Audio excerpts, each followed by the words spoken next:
Kasus Subang terbaru, ahli forensik Dr. Hastri bicara belak-belakan, inilah langkah Polda.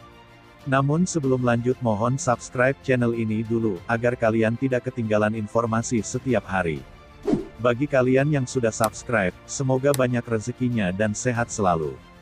Kalau sudah subscribe mari kita lanjut. Sejak polisi merilis sketsa wajah terduga pelaku kasus pembunuh ibu dan anak Subang, sampai sekarang teka-teki tentang siapa orang yang mirip dalam sketsa wajah pelaku tersebut terus berkembang. Sehingga membuat berbagai opini di masyarakat siapa pelaku pembunuh kasus Subang ini. Sebaliknya Polda Jabar berharap masyarakat mempercayakan sepenuhnya kepada tim penyidik dalam kasus pembunuh Subang ini. Berdasarkan analisis ahli forensik Mabes Polri Dr. Hastri tentang kasus pembunuhan ibu dan anak di Subang mengatakan permasalahannya secara belak-belakan. Secara belak-belakan Dr. Hastri mengatakan bahwa pelaku sangat ahli dalam forensik. Pertanyaan kenapa ahli forensik Dr. Sumi Hastri Purwanti tidak mau membeberkan hasil autopsi kedua terhadap jenazah korban pembunuh ibu dan anak di Subang, akhirnya terungkap.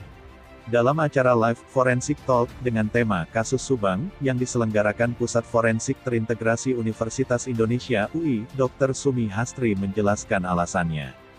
Saya dan juga ahli forensik yang lain tuh hanya berbicara atau menyerahkan hasil ke penyidik atau nanti berbicara di pengadilan. Jadi banyak rekan-rekan yang meminta apa hasil otopsi kedua kasus Subang, kita tidak bisa bicara, ungkap Dr. Hastri. Belakangan mencuat beberapa fakta baru terkait perkembangan kasus Subang.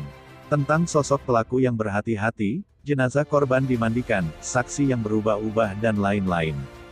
Dr. Hastri mengungkapkan, bahkan di jenazah korban Tuti dan Amalia sudah tak ditemukan sidik jari. Sidik jari di jenazah Tuti dan Amalia alias Amel sudah hilang karena lebih dulu dibersihkan oleh pelaku.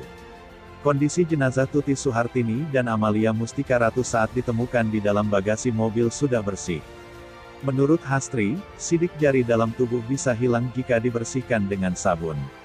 Cara menghilangkan jejak sidik jari dalam tubuh dalam kasus pembunuh ibu dan anak di Subang adalah orang yang memang ahli atau mengetahui forensik.